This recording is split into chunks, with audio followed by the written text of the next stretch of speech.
everyone, and welcome.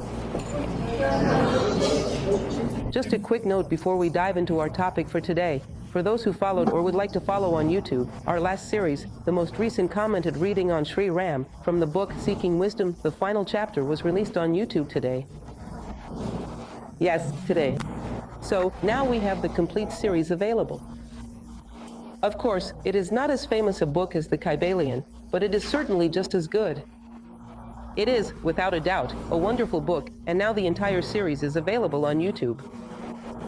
I encourage you to take a very simple action, like sharing a link to the series by email, on Facebook, or however you prefer. Even if it is just to one friend, that small gesture helps us a lot in terms of spreading the word.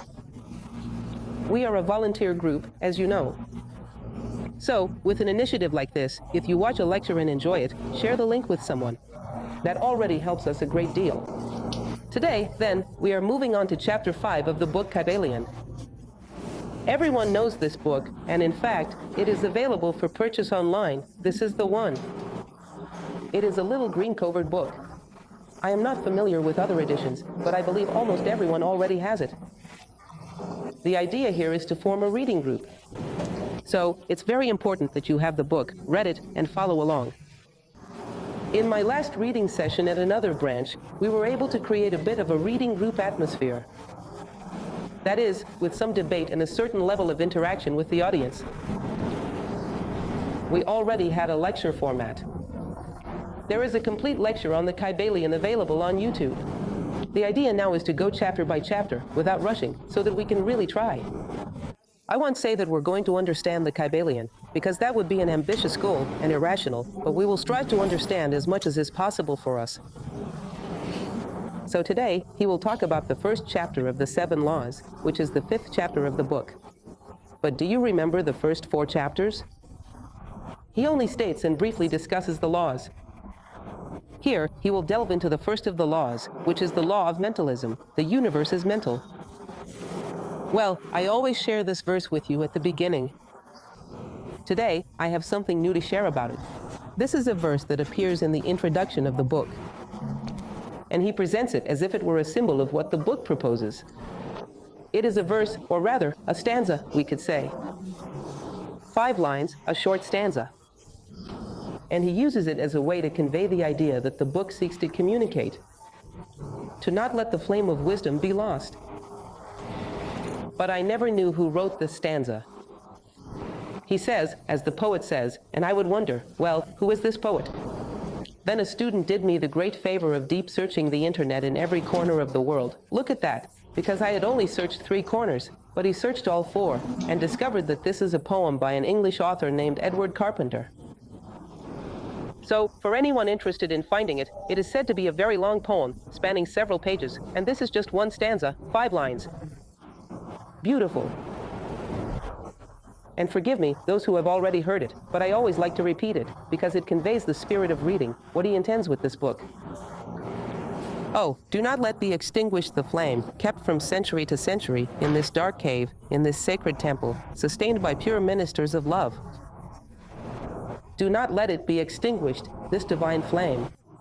In other words, to put it clearly, do not let knowledge be lost. You need knowledge for yourself, and you have a commitment to future generations. There is an extremely complex concept in India. In fact, I think that's a bit redundant, isn't it? What concept isn't complicated in India? But this is one of the particularly complex ones, which is something called future karma. Have you ever heard of this? You walk at speed X toward the future, using all the potential you have. Giving your best and striving to be the best you can be. So, you are moving forward, joyful and content. Heading toward a certain point. Toward that same point, there is someone else who is also searching for a more humane meaning in life. And this person has already tried many things and has been disappointed many times.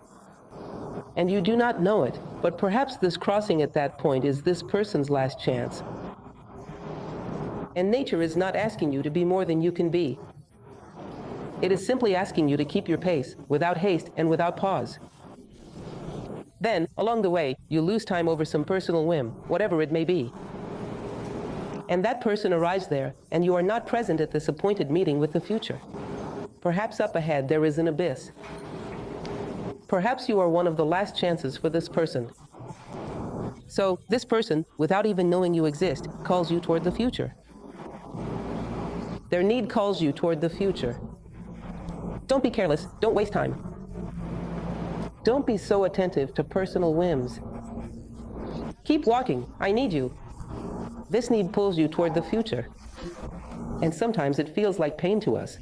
I feel a pain. It's not really pain. It is, in fact, a calling, which we do not know how to interpret because our current psychological understanding of ourselves, of the voices within our psyche, is still quite rudimentary.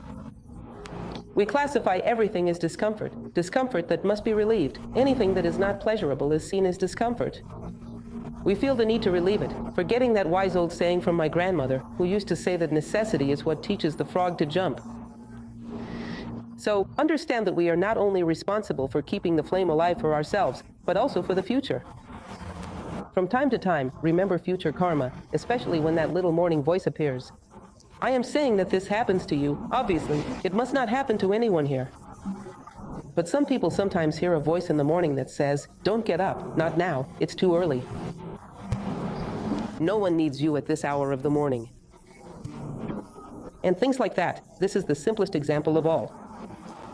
But voices of this kind, which pull us toward pleasure at the expense, sometimes, of commitment, at the expense of achievements that could meet someone else's needs, it is common for us to make concessions to them. That we allow cracks to open for this. In other words, without haste and without pause. This is what nature expects from us.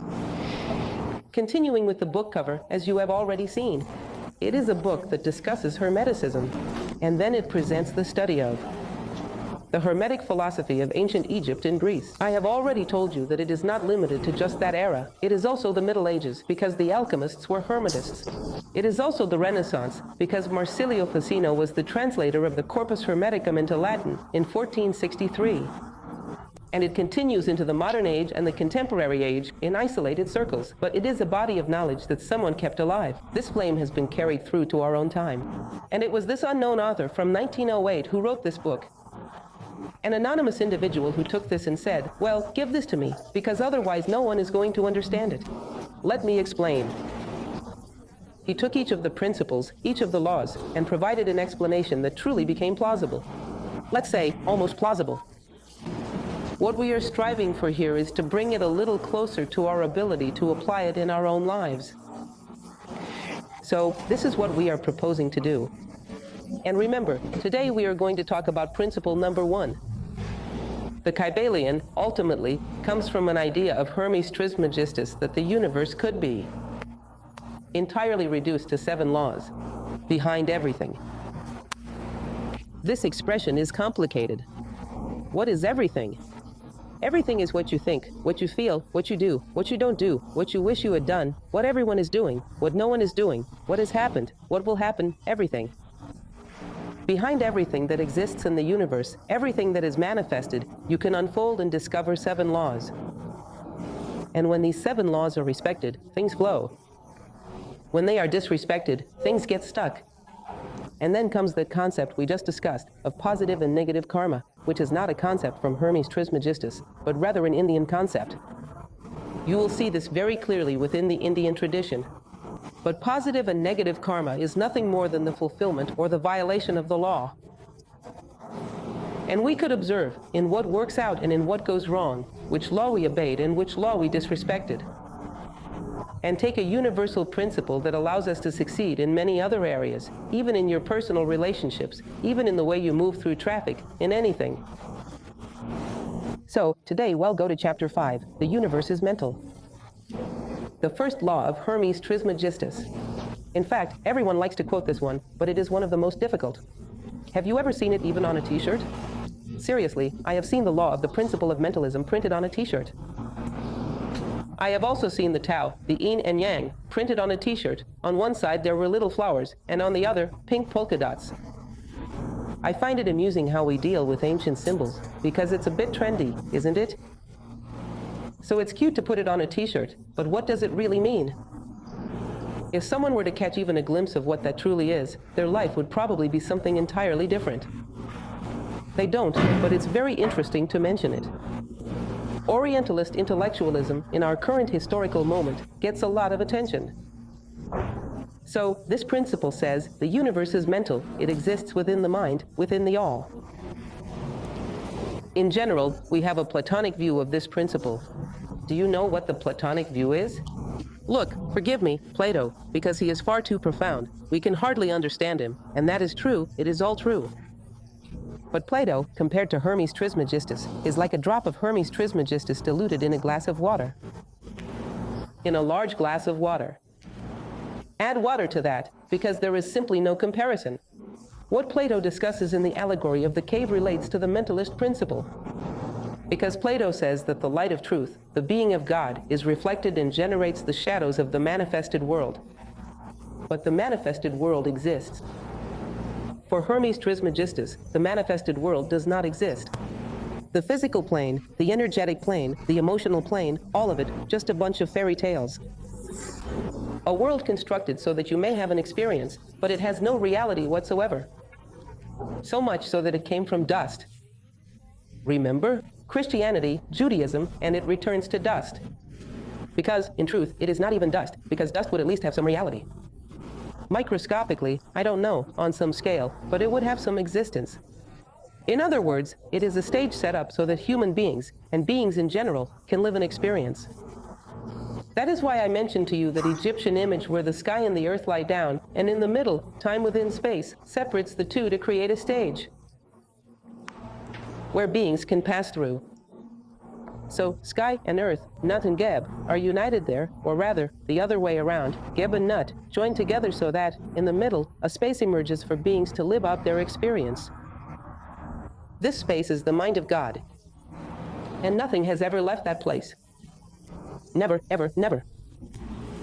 I have mentioned this to you once before, just to encourage you to take the philosophy course, because you'll only encounter this if you take the philosophy course. And there's no arguing about it. The decade Pythagorean, the Pythagorean decade, speaks precisely about this.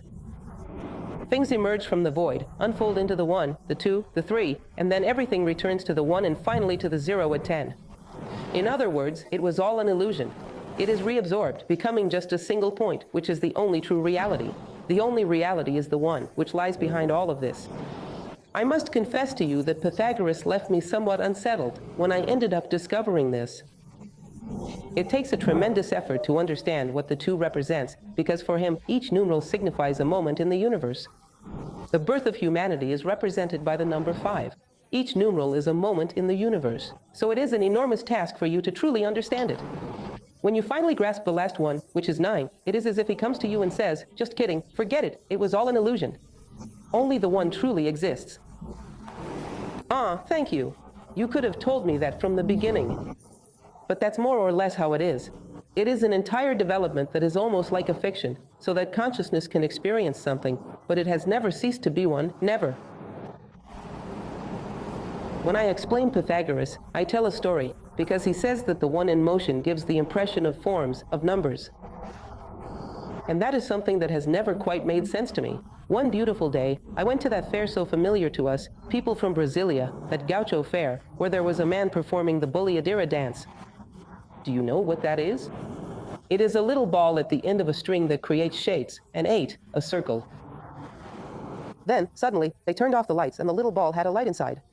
And I couldn't see the ball, or the string, or anything else. Nothing at all. I saw a stationary circle, or a stationary figure 8, as if it were an object you could actually grab. Right then I shouted, Pythagoras. Everyone looked at me. Who is Pythagoras? Is he the guy performing? I understood. This is the one vibrating, and giving the illusion of all the forms in the universe. There is only the one. When they turn the lights back on, we will see the boleadeira performer.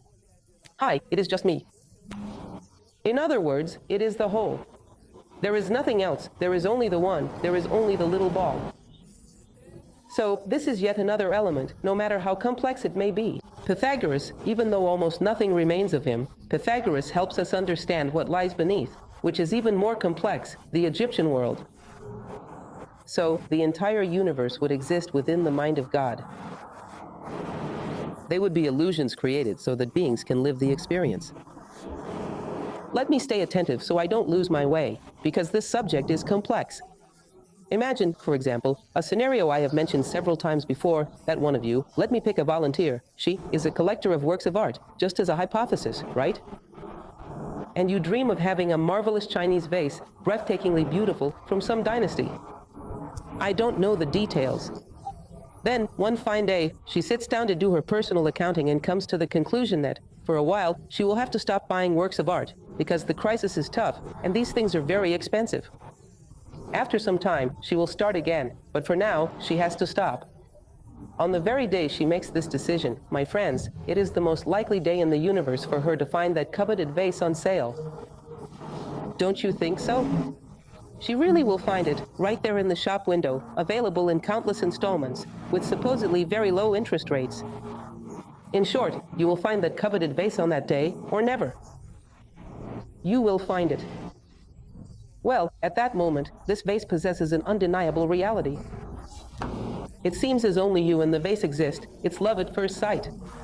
Nothing else exists in the universe. From that moment on, it will begin to dissolve behind the scenes of life.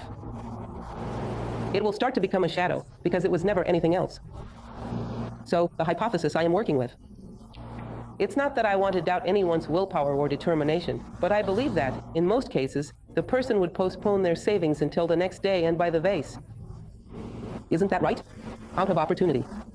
I know how that is. Not because I do it myself, but I have heard of cases like that. Anyway, you end up taking the vase home. You place it in the middle of the table. That moment of weakness has slightly diminished our willpower. It's likely that soon you'll buy something else. So, it's no longer the newest object. It gets moved to the corner of the living room, and then further away. And then it ends up in another room. And one fine day, a child runs by, kicking a ball inside the house. Poof, there goes away the vase. It is gone. You hide it so Mom won't get mad at you. You stash it away, throw it in the trash. You don't even notice, it has turned to dust. It didn't turn to dust, it was always dust. The reality of that vase for you, specifically, was the opportunity it gave you to either weaken or strengthen your will. That moment was a point of reality. It may have meant different things to other beings who interacted with it, but for you, its point of reality was right there. Afterwards, it faded away into the background of life. Do you see what I mean? So neither you nor it are truly real, because this here will also disappear, just like the vase. But in that moment, there was a consciousness that encountered an opportunity to know itself better. To know oneself, to master oneself, because that is the idea. Know yourself, master yourself, transform yourself. These were the complete maxims of Eleusis in Greece. So this situation gave you that opportunity. Outside of that, it is not real. It truly is not. It may have had some degree of reality for someone else, for you, or perhaps not, and even more than that. So, the universe would be all of this, an opportunity for all beings who are evolving to live through experiences and to develop themselves. But all of this is a mental stage. The Indians called it Mahat, the great cosmic mind, with an H, M-H-A-T, Mahat. They said something interesting, that everything that must be created in the universe was first created as an idea in the cosmic mind at the beginning of time. In other words, when a being brings forth an exceptional creation, it is because they possessed great spiritual stature. Their mind reached all the way to the library of God, and their feet remained here below. They built a bridge. They became a pontiff. This is what defines a brilliant scientist, a brilliant musician, no matter which field you dedicate yourself to. In other words, creation is not absolute. It is, in fact, a reception, a capturing. The great ones. Because when you have there someone as a spiritual shorty, they look upward and see nothing. They end up just recombining what others have already done, which is the case most of the time. The great creators are, in truth, intermediaries between the ideas that have always existed, the realm of ideas described by Plato, and this illusory world that we believe to be concrete, that we believe to be real. This is the world where things constantly appear and disappear, like a film playing before our eyes, meant to provide us with experience. The Greeks would say, sit here in this theater, and I will present a play for you. You will pay close attention to this play, and it will be equivalent to a real-life experience. You will leave here having learned something. People would say, "Are you crazy, Sophocles? This isn't real. It's just a play." And they would reply, "Do you think your life is more than that? Do you really think so?" At least here there are more spectators. It's more interesting, and the actors perform better. What do you think, my friend? Do you believe your life is more than this? It's a play. Here, people are much better at everything than you are, and there is much for you to learn. It is said that great, talented writers do exactly this. They create a story that, if you truly perceive it and savor it deeply, is equivalent to a real-life experience. Good writers, who these days are not so numerous, right? Just between us. Ultimately, everything that happens within the divine mind. These concepts are simply for us to remember. All of this is synonymous. Infinitely living, it is the same as the true essence, which is the same as the whole, which is the same as spirit, which you can also call the One, a name that various authors throughout history have used, both in the Socratic tradition and elsewhere. The One, the Whole, the Spirit, the infinitely living, why is a Hermetic term? They are all referring to the same being. An abstract being that is above everything, at the beginning and end of all things, and within whom everything that happens, happens. It is as if, in some way, its cells, its parts, are trying to become self-aware, and then return home with their arms full of fruit, in other words, with greater knowledge of themselves. But there is nothing beyond it. We tend to think that the infinite, the whole, is the universe.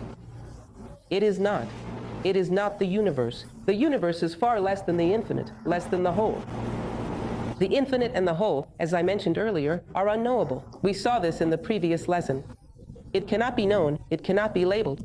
It does not fit within our minds, because our minds are finite. Our minds are limited. They have their resources, and they are designed to work within multiplicity, so it is not possible to understand its mind with ours. It is not synonymous with the universe. Do you know why? Done, done, done, done. Next slide. Think about the universe, the solar system. Then think about that little arm where we are inside the Milky Way. Then think about the other galaxy that is a bit closer, Andromeda. It is right there, nearby. Now imagine all of this spinning around the cluster of Venus. It is the supercluster to which we belong. Now imagine all of this within a wall of galaxies. Keep thinking. You will notice that there are pieces. There is a galaxy here, another galaxy there, a cluster over there on the horizon of possibilities. It seems like there are so many more galaxies. There are pieces. This whole thing is made up of parts. And it is mutable. From time to time, a little star of one color or another appears, which means it is being born, or that it died far away. It must have died a long time ago, because its light takes a while to reach us, right? But things are changing in the universe. Well, if it is made up of parts, if it is mutable, it cannot be the whole. If the whole had parts, it would not be the whole. It would be just a part. There would be it plus another part. It is not divided. It is one. Therefore, the whole cannot change. Because if it were to change, it would create something different from what it was. It would then become two. Remember, the whole, the one, God, the Spirit. Whatever you wish to call it, he even says that spirit is a term we must use with a certain caution. Because when you say spirit, you tend to think that matter is on the outside. And that is not true. This whole, this one, has nothing outside of it. It does not change, neither in time nor in space. In the symbology of Pythagoras, it was the zero, eternal, empty, immutable. Therefore, the universe cannot be it. So now what? We started with a problem. We thought we understood what the whole was. Now we have two. We no longer know what the whole is, nor what the universe is. Things have gotten a bit more complicated. It got worse, but soon it will get better. So, if the universe is not the whole, it is likely that this whole must have created the universe. But how did it do that? A third problem that we did not have when we started here. We do not know how the universe was created. And that is exactly what he will address in this chapter. He will explain how the universe emerged from the whole, if the whole cannot divide itself, fragment, or create something outside of itself, because otherwise it would cease to be the whole. If there is something out of it, then there is it in that thing.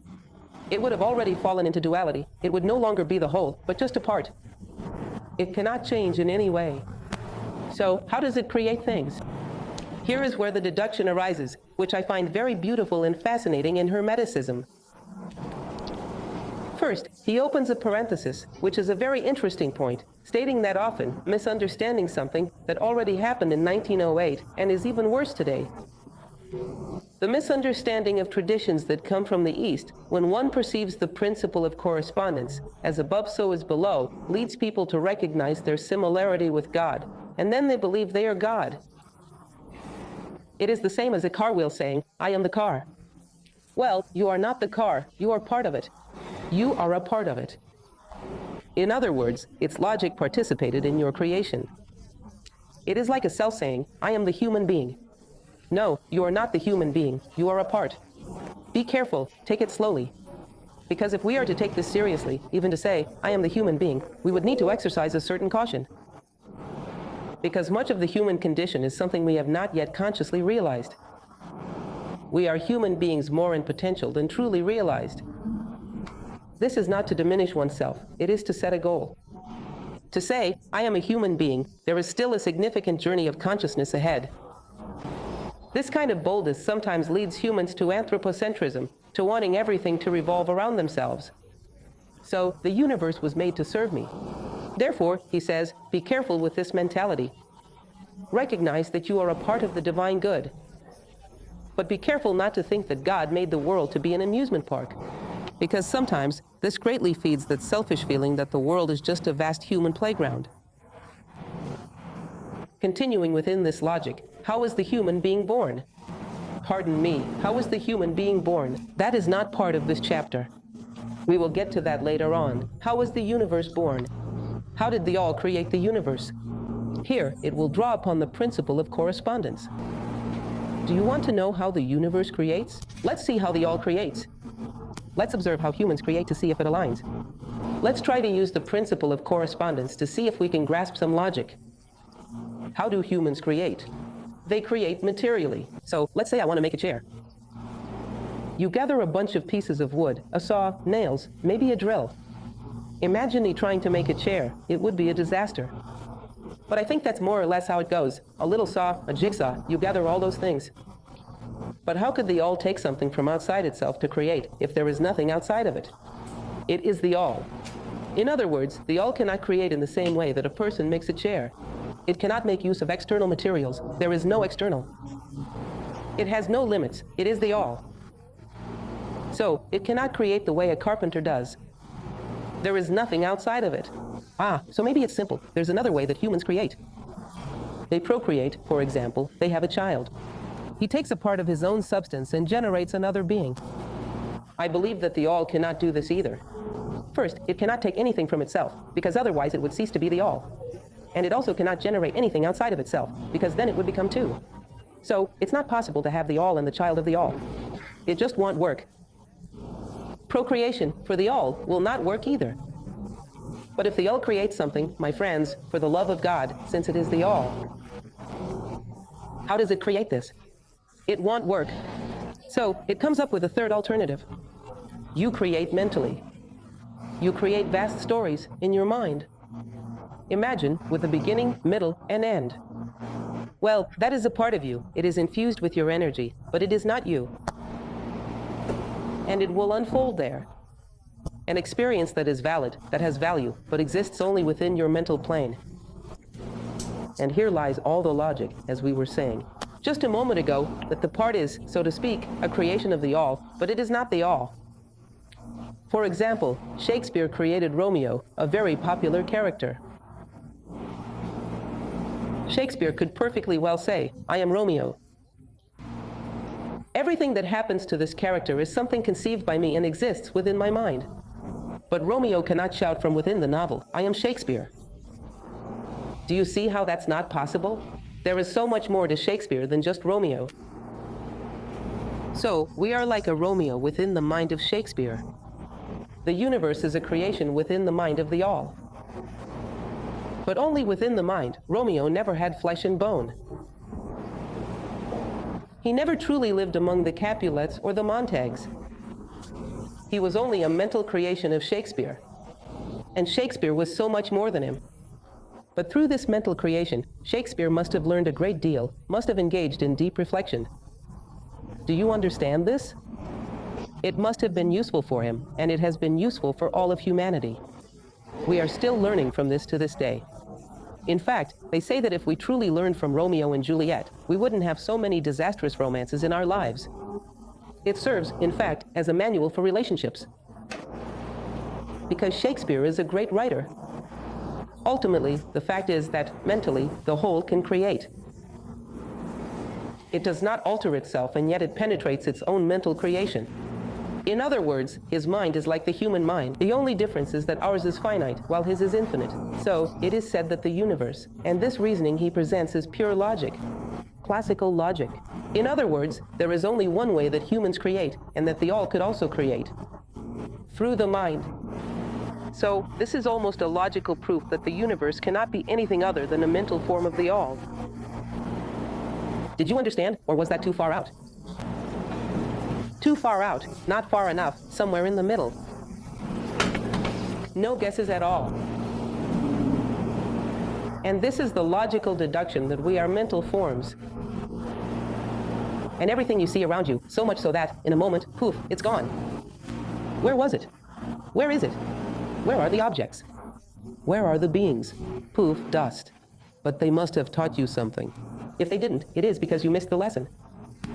Because they came into this world for that purpose, and we, too, came into this world to be a lesson for someone else. And if it wasn't learned, you missed the lesson. Because their existence was justified by the essence they wanted to share with you. If you didn't listen, their existence, for you, was in vain. You will have to live the experience again. A repeat student of experience. Just like in a boys' school. Where do you think we got the idea to imitate boys' schools from? We learned it from life. A repeater, a dependent. You have to live that experience again, because things communicated their essence to me. And I did not listen. I did not learn. Well, continuing. The all creates the universe in its mind. Then he comes with this beautiful phrase, which is an original quote from the Kybalion. The infinite mind of the all is the matrix of the universes. He will explain this in a moment. He is not trying to say here that there are a lot of universes existing at the same time, nor is he trying to say the opposite. But what he is saying is that they exist one after another. He will talk about the heartbeat of the cosmos.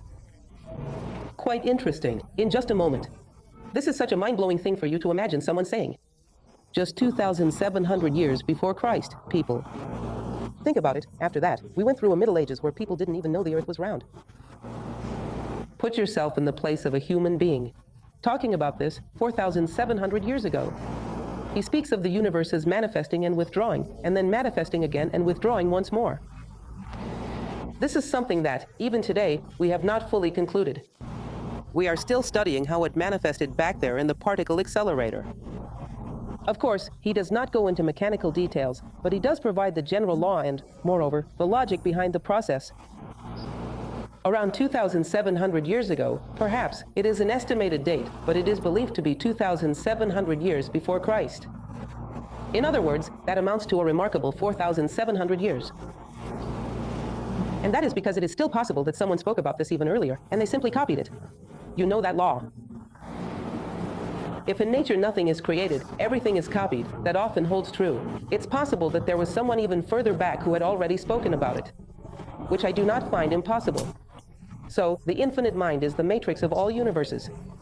Those that have existed, those that will exist, all were born from it. And everything that this universe contains. And it is still much more than the universe itself. Just as Shakespeare is much more than Romeo. The whole is above space, time, and the laws. But when it manifests, its actions are in harmony with the law. In other words, when it manifests this illusory universe within its own mind, it creates the laws that will govern this illusory universe. And it is the first to respect them. I created a universe, I established laws, I will not respect them? You can see this in a classic Indian epic, the Ramayana, where the entire story is about the creator, known as Narayana, suffering the karma of having disrespected a law that he himself created. They do not take this lightly. It is like imagining that example I have given 1,000 times before, which is that board game, War.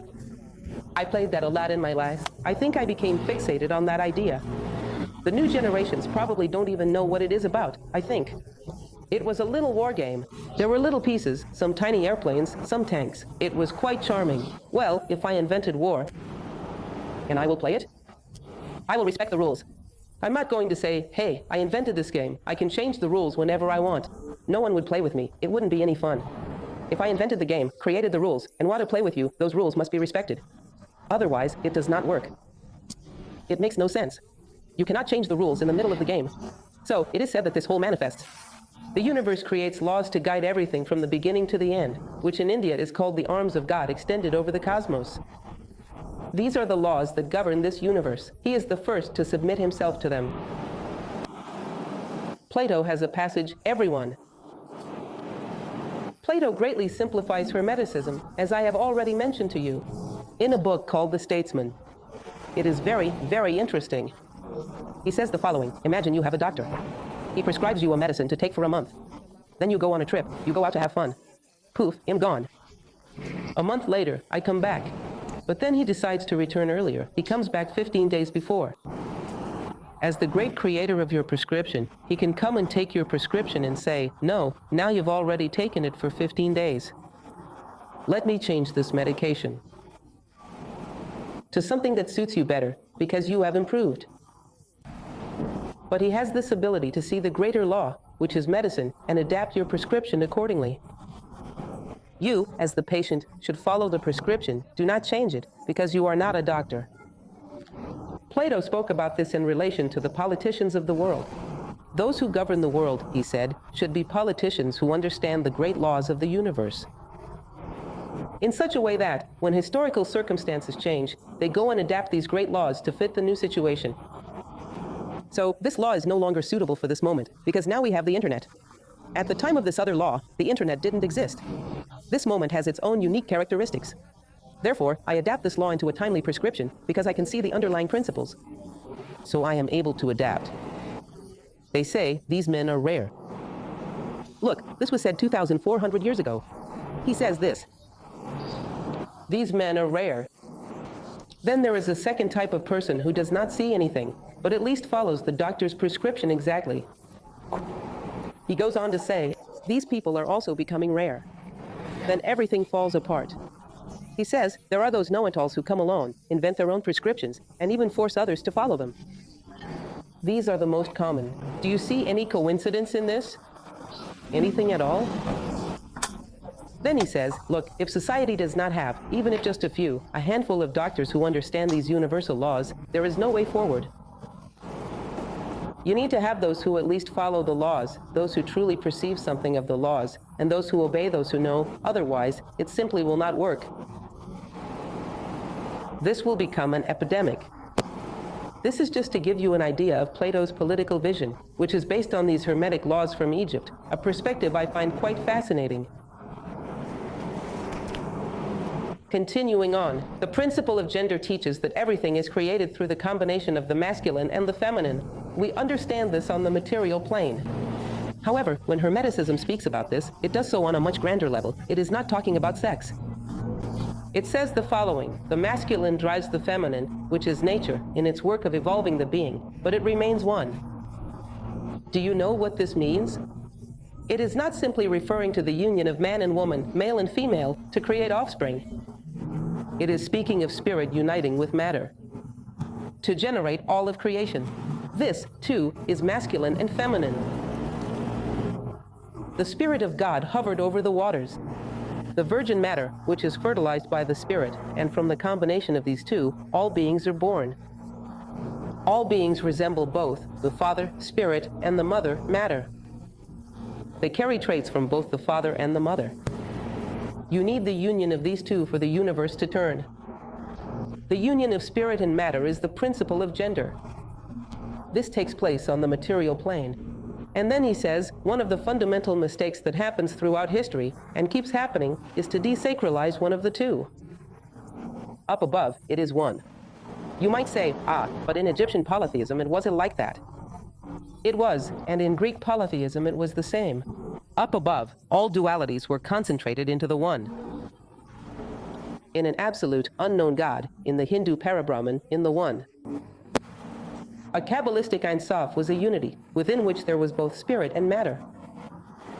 They were united as two, they were united together within it. Do you know what the problem is with thinking that the two are opposites? In one historical cycle, you favor one and deny the other. In another historical cycle, you favor the other and deny the first. So, take for example the book of the medieval Inquisitor matter was literally the devil. You could not experience any material pleasure, because that meant you were sinning. It's just that it gets to the point of some religious brotherhoods using hoods to avoid feeling the breeze, because the pleasure of the breeze was a sin. So matter was considered entirely sinful, not divine. Only the spirit was seen as divine. Does that work? It does not work. It throws everything out of balance and turns into fanaticism. Then the situation reverses. We end up with a hangover from the Middle Ages. Let's try something different. Let's completely deny the spirit and dive headfirst into matter. Everything is matter. My pleasure comes from the things I own, the things I use, the things I show off, the titles I hold. That's all there is. Fulfillment is just that. Happiness is just that. What have you done? Spirit is a fiction. If it exists, no one can prove it. No one has photographed it. No one has come back. It is an illusion. What matters is matter. My worth is measured by the titles I hold, by what I show off, by my vanity. Sometimes it's not even about material objects, because those are actually easier to overcome when it comes to vanity.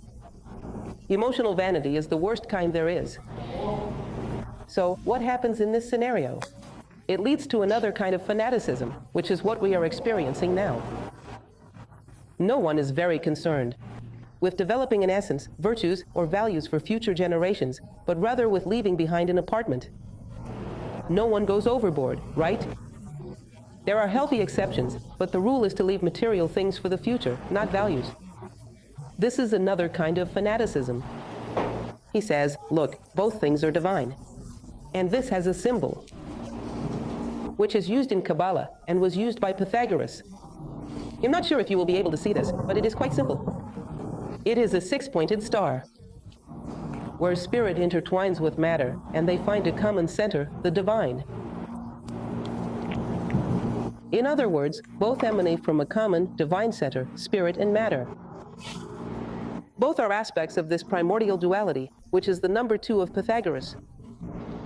This primordial duality, when combined, gives birth to the entire universe. And then, everything comes together again, and everyone returns to the beginning. So, ultimately, it is still one. The one has always been hidden here in the midst, just as it is hidden at the center of a circle. We must not deny either spirit or matter. The principle of correspondence. He will say, up to now, we have spoken about the principle of correspondence, the masculine fertilizing the feminine on the physical plane. Then you might say to me, but what a waste of time. Didn't you just say that the physical plane does not exist? Why are you telling me this whole story? All of it? And then you tell me, but all of this is an illusion. It doesn't exist. He will say, but the principle of masculine and feminine correspondence also operates on the mental plane. In fact, that is where it all begins. What remains is the consequence. You will see that later on there is a chapter in the book about the mental gender.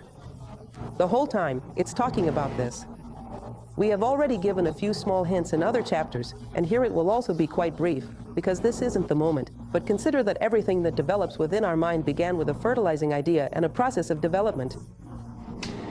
In other words, something fertilized it, and something else nurtured it like a body and brought it to life. So, if I come up to one of you, let's use our friend John as the example again, and I say, look, John, I think. Well, Denise doesn't really like you very much. I don't know why, but that's just the impression I get, you know? I think sometimes she looks at you a bit sideways, from time to time. But don't take it to heart, don't pay too much attention to it. It is just an impression. And then I leave. I go to the other side of the world. Do you realize that I've planted a seed in his mind? Then he will start. It's true, yesterday she didn't greet me. I had already noticed that last week. Look at the way she walks by. She doesn't even look at me, doesn't even say good evening. In other words, what is he doing? Developing the egg. The embryo, the fetus, from the seed I planted there. But the idea is mine. It's just like the story of the cuckoo's egg. You know that the cuckoo is a rather shameless little bird. It pushes out the eggs of other birds and lays its own there. Then you spend time nurturing the egg, and when it hatches, it is a cuckoo that is born.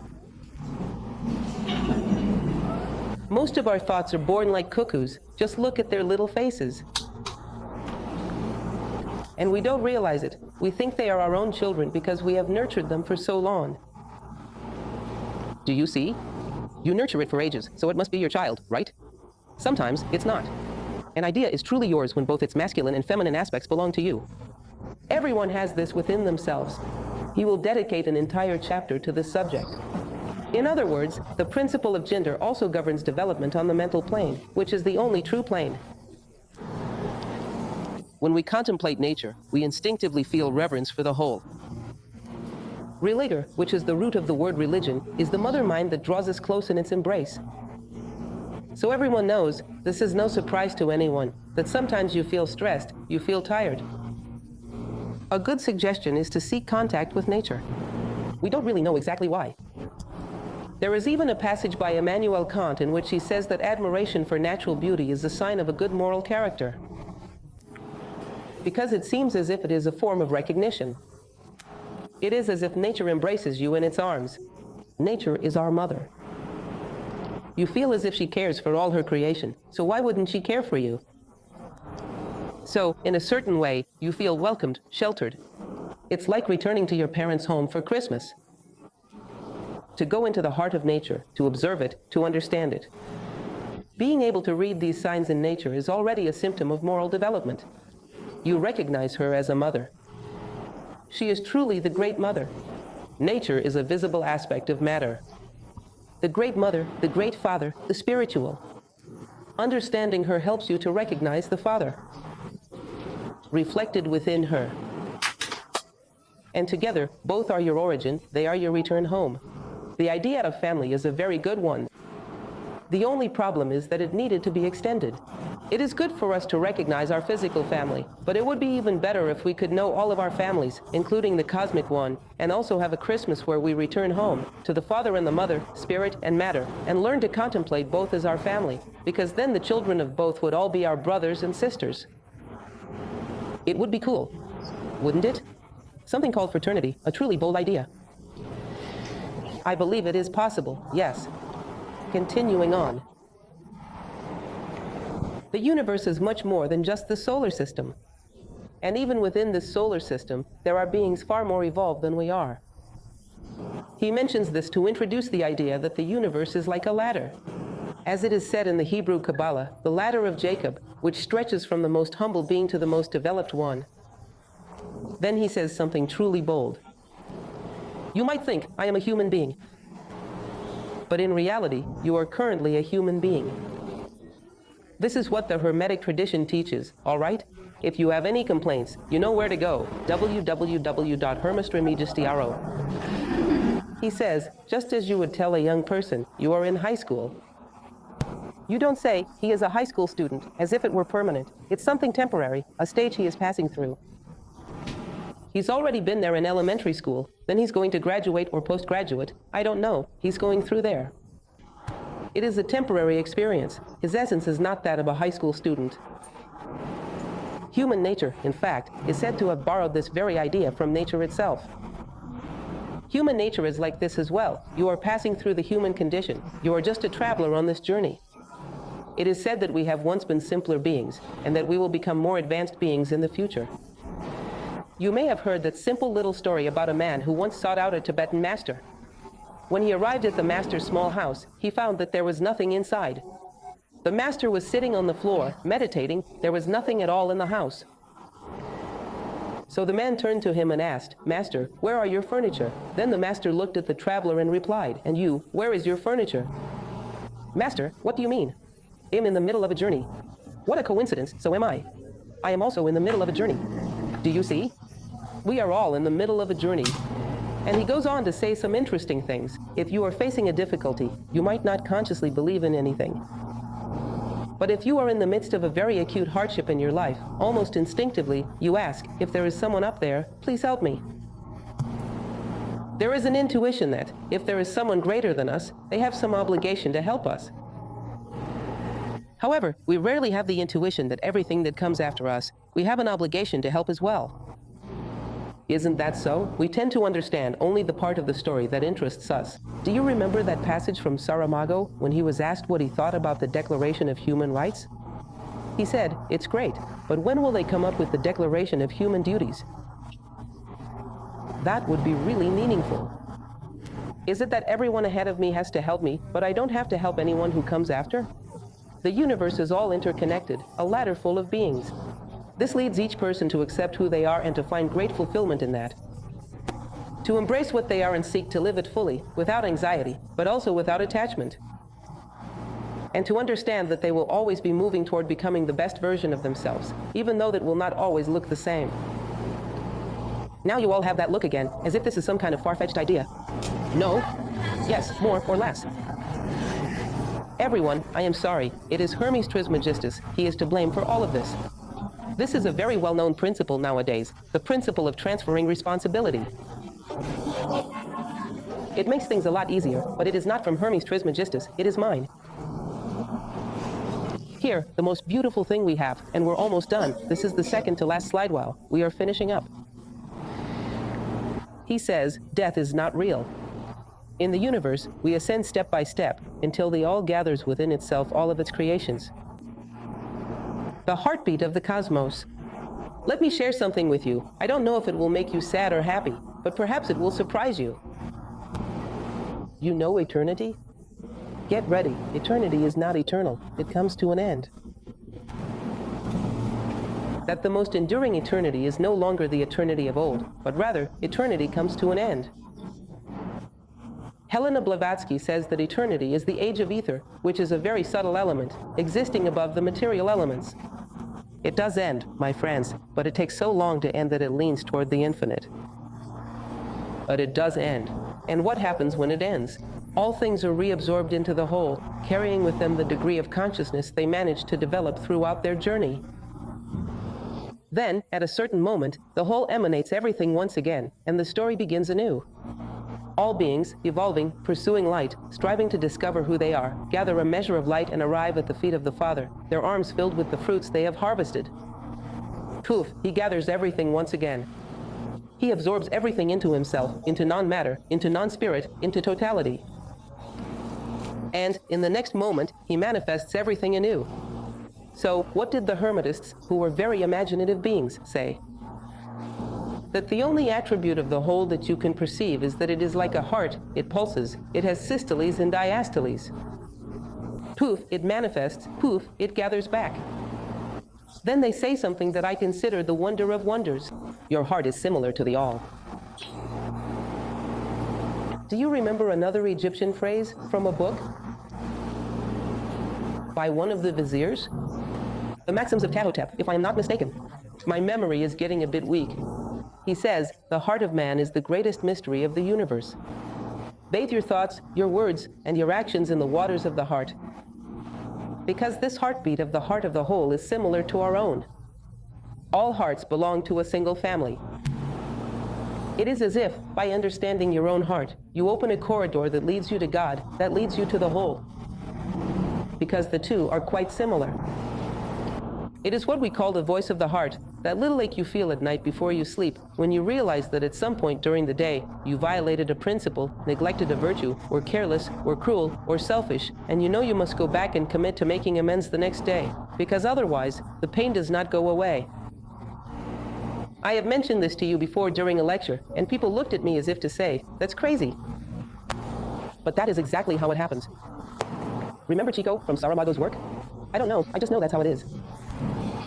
Sometimes, before going to sleep, I find it's a moment when the rush of the day finally stops. It's a good time for reflection. When the mind starts debating and rambling with the heart.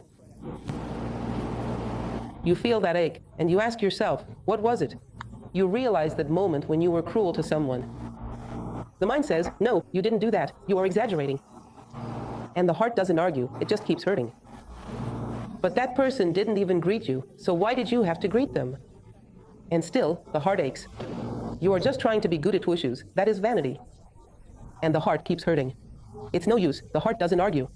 You have to enter it as if it were an intimate temple and say, I see, I commit myself, I will improve. Then, poof, the pain goes away. Have you ever experienced this? To talk to your heart and ask what moment in the day you betrayed yourself, when you violated the laws. This will help you sniff out to track down these laws. And you understand that it is a corridor that leads directly to the laws, because it knows when you have violated them and when you have not. It is like a precise highway patrol. It knows when you have disrespected the paths, when you have run over any law along the way. And to converse with it is a form of communication with a single attribute of the whole. It is a great heart, of which we only know that it has systoles and diastoles, just like our own heart. I find this very beautiful. And finally, just as beautiful is the way this chapter ends with these phrases from Hermeticism. Just see if this is not pure poetry of the highest level we can imagine. We have a safe journey in the arms of our parents. Then Hermeticism says, within the mind, father, mother. The mortal child dwells in their abode. There is no orphan of father or mother in the universe. Could there be anything more beautiful than this?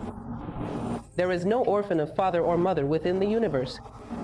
Within the mind, father, mother, the mortal child dwells in their abode. It is enough to recognize this, to feel yourself in the arms of the Father, which is exactly where we are. We come into harmony with the lullaby of this mother, with this cradle song that she sings to us, which the light of the path calls the song of life, the lullaby of the great mother. You enter into a rhythm, you perceive it, you dance with the universe, and you find your place. There is no orphan of father or mother within the universe, within the whole. It is enough to recognize this. I remember once, in fact, I think more than once, I have already told you this, in fact many times, I truly like to yarn these little tales, simple stories. You will understand that this is not by chance.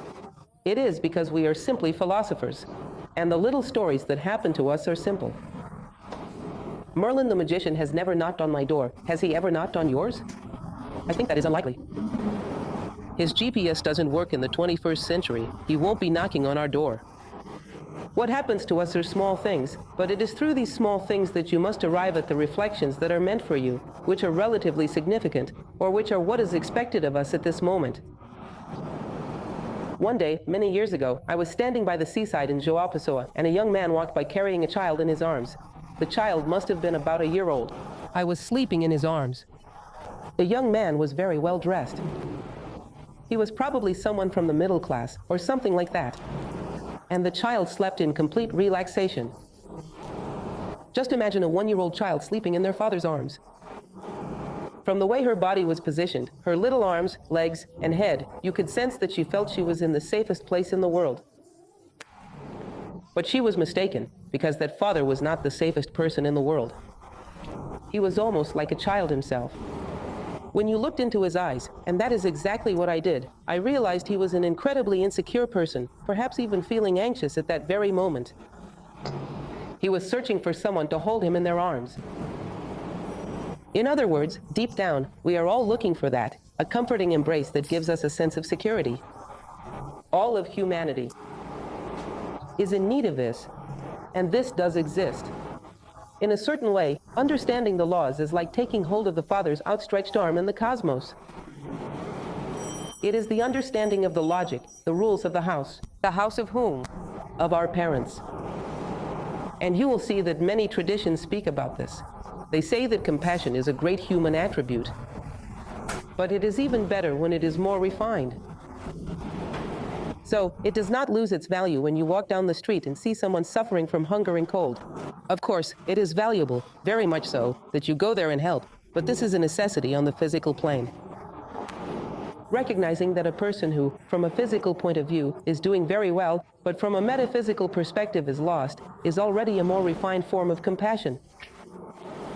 To have compassion for people whom, at times, the entire society envies and believes are doing very well, and you look into their eyes and feel that they are completely lost, in need of the embrace of a father and a mother.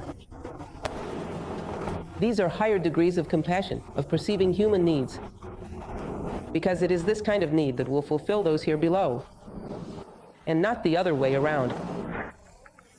Only the innocent, the naive, believe that the causes of misery on the physical plane are found in the physical plane. The causes of physical misery lie in the psychological, moral, and spiritual misery of humanity. Deep down, it is a lack of father and mother, which is reflected down here, just like in the cave. And the more we refine our compassion, the more we come to feel a deep compassion for beings who, apparently, according to society's standards, seem to be doing very well, but in reality are not well at all. They desperately need a father and a mother. And they do exist.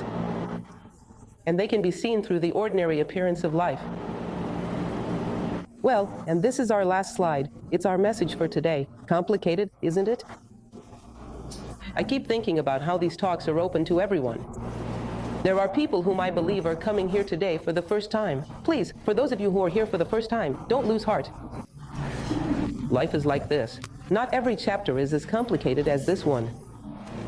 Even this one, if you read the book, it becomes easier to understand. So don't be discouraged. Truly, don't. The effort to understand more subtle things enriches our lives. Don't forget that phrase from Confucius. The ordinary person talks about people. The average person talks about things. The truly human person talks about ideas. So, striving together to understand these things helps us greatly to become more human. Don't feel desperate. All right. In fact, when I read it for the first time, I felt a bit desperate myself, but I persisted. I kept at it, and I am insisting once again here with you all.